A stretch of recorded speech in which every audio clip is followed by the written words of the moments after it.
Hello student, कैसे हैं आप। मैं आशा करती हूँ आप बहुत अच्छे होंगे। मैं साधना यादव आप सभी का स्वागत करती हूँ आपके अपने चैनल NSY एजुकेशन हेल्पर पर, जहाँ मैं आपको प्रोवाइड करा रही हूँ फ्री एजुकेशन। आप इसका लाभ उठाएं, अपने भविष्य को उज्जवल बनाएं। मैं करा रही हूँ आपको घटना चक्र में मैं आपको 2023 का घटना चक्र करा रही हूँ। हिस्ट्री का, पॉलिटी का भी मैं घटना चक्र करा रही हूँ, साइंस का भी करा रही हूँ। ये हमारी सीरीज चल रही है।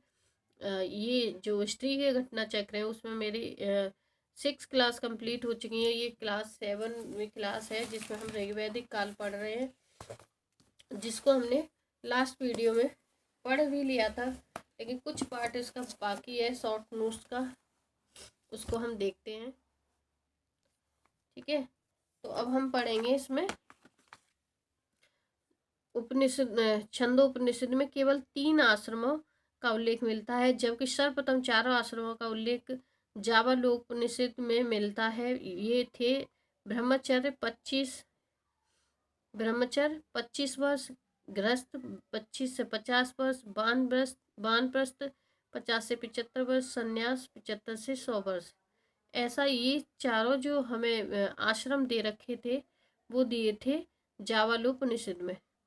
लेकिन छंदोपनिषद में 3 ही आश्रम दिए हैं, जिनको हम देखते हैं।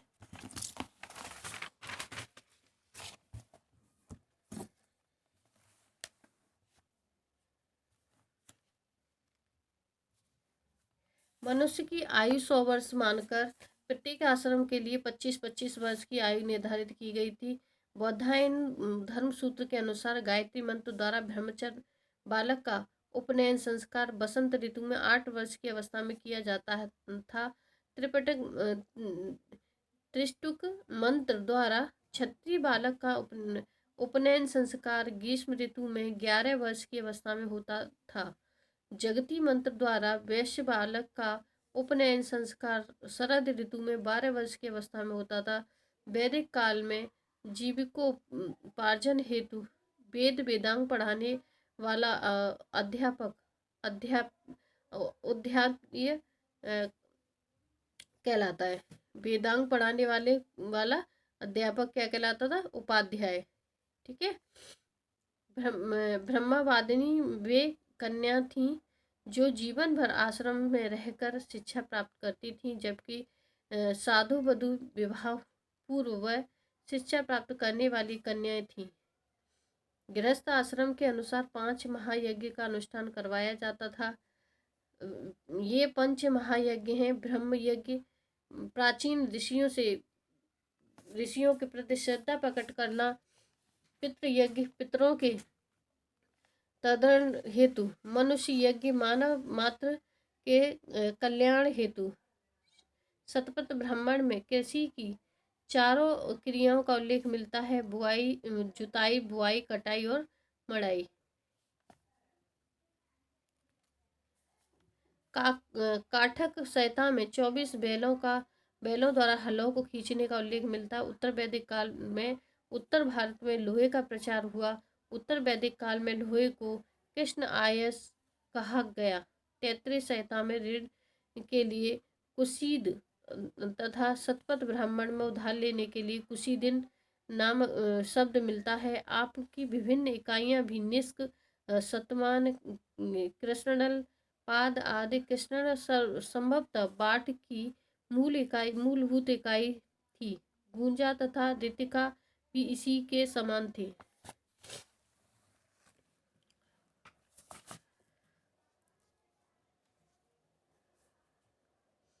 शतपथ ब्राह्मण में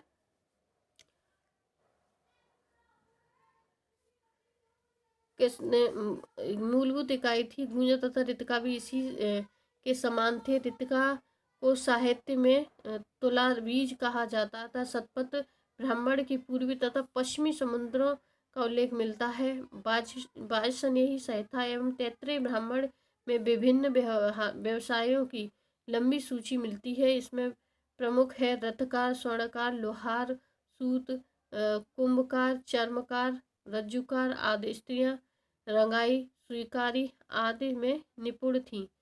उत्तर वैदिक काल में व्यापार मुख्य वस्तु विनिमय पर आधारित था। उत्तर वैदिक काल में धर्म और दर्शन के क्षेत्र में महत्वपूर्ण परिवर्तन हुए। ऋग्वैदिक काल के वरुण इंद्र तथा स्थान प्रजापति विष्णु एवं रुद्र शिव ने ले लिया। यज्ञों में पशुपति को प्राथमिकता दी जाने लगी तथा अन्य आहुति गौण होने लगी। राजसूय, अश्वमेध, वाजपेय जैसे विशाल यज्ञों का अनुष्ठान किया जाने लगा। अग्निष्ठ यज्ञों को 7 दिनों तक चलता अग्निष्ठ यज्ञ 7 दिनों तक चलता था। पहली बार सतपथ ब्राह्मण में पूर्व जन्म के सिद्धांतों का उल्लेख मिलता है। उपनिषद में ब्राह्मण एवं आत्मा के संबंधों की संख्या की गई। पुरुषार्थ की संख्या 4 और धर्म, अर्थ, काम तथा मोक्ष। धर्म, अर्थ तथा काम को त्रिवर्ग कहा गया। गृह सूत्र में 16 प्रकार के संसार का उल्लेख है। ये हैं गर्भाधान, पुष्पवन, सीमांतोन्नयन, जातक कर्म, नामकरण, निष्कर्म, अन्न प्रशासन, चूर्णकर्म, कर्णवेद, विद्यारंभ, उपनयन, वेदारंभ, केशांत, समावर्तन, विवाह एवं अंत्येष्टि। स्मृति ग्रंथों में 8 प्रकार के विवाहों का उल्लेख है। ये हैं ब्रह्म विवाह, दैत्य विवाह, आर्य विवाह, प्रजापति विवाह, गंधर्व विवाह, असुर विवाह, राक्षस विवाह, पिशाच विवाह। ये 8 प्रकार के विवाह थे। तो ये हमारा बचा हुआ पार्ट था वैदिक काल का, जिसमें हमने मोस्टली उत्तर वैदिक काल के बारे में जाना। और अब हम करेंगे इसके MCQ जो कि इस पर आधारित है।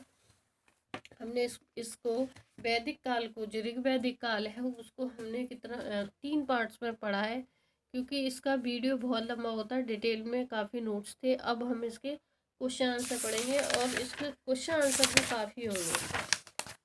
क्वेश्चन आंसर भी देखो इसके 100 क्वेश्चन है, 101 है, 101 क्वेश्चन है इसी के। चलो देखते हैं।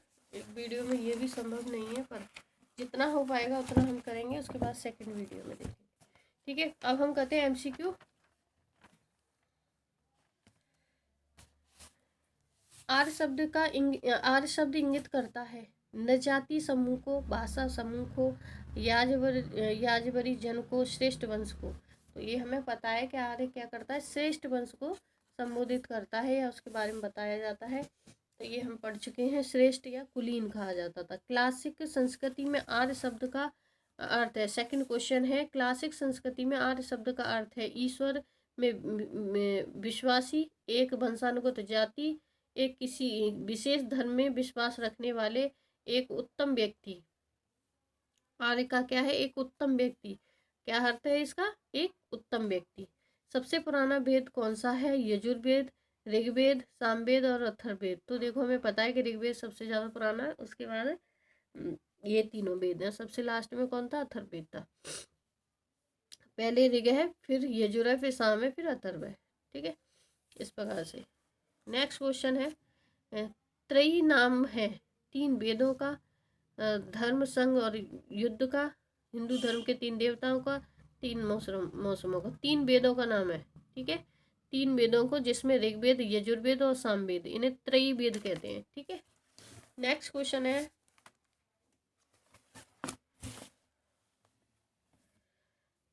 किस वैदिक ग्रंथ में वर्ण शब्द का सर्वप्रथम नाम उल्लिखित किया गया है। ऋग्वेद में, सामवेद में, अथर्ववेद में, यजुर्वेद में। तो वर्ण शब्द का सर्वप्रथम नाम उल्लिखित किया गया है, तो वो किया गया है ऋग्वेद में। ठीक है, इसका थोड़ा सा डिटेल देख लेते हैं, क्या दिया है डिटेल इसमें। वर्ण शब्द का सर्वप्रथम उल्लेख ऋग्वेद में मिलता है। ऋग्वेद में वर्ण शब्द रंग का अर्थ तथा कहीं कहीं पे व्यवसाय चयन के अर्थ में भी प्रयुक्त हुआ है। आर्यों को गौर वर्ण तथा दासों को कृष्ण वर्ण कहा जा गया है। ऋग्वेद में 10वें मंडल में पुरुष सूक्त में सर्वप्रथम शूद्र वर्ण का प्रयोग हुआ है। ठीक है, ये वर्ण पे था कि कहाँ पर क्या हुआ। वर्ण में तो सबसे पहले क्या है, वर्ण रंग के लिए यूज होता था। ठीक है, वो ऋग्वेद के अंदर, लेकिन ऋग्वेद के 10वें मंडल में वर्ण शब्द जो शूद्रों के लिए यूज हुआ है। ठीक है, और गौर वर्ण वाले लोग कैसे थे, आर्य कहे जाते थे, और कृष्ण वर्ण वाले क्या कहे जाते थे, दास कहे जाते थे। ठीक है, ये वर्ड पे है। वर्ण व्यवस्था से संबोधित क्वेश्चन नंबर 6 है। वर्ण व्यवस्था से संबंधित पुरुष सूक्त मूलतः पाया जाता है अथर्ववेद, सामवेद, ऋग्वेद, मनुस्मृति। वर्ण व्यवस्था से संबंधित पुरुष सूक्त मूल रूप से पाया जाता है अथर्व में, साम में, ऋग में और मनुस्मृति में। तो इसका आंसर है सी, ऋग्वेद में। अभी अभी हमने पढ़ा था, ठीक है, ऋग्वेद में। नेक्स्ट क्वेश्चन है, सम्मिलित कीजिए। अथर्ववेद, ऋग्वेद, यजुर्वेद, सामवेद। ईश्वरी महिमा, बलिदान, औषधि और संगीत। किसमें क्या है? तो देखो सबसे हमें इसका जो ऑप्शन है वो है ऑप्शन नंबर ए बनेगा, क्योंकि ए का है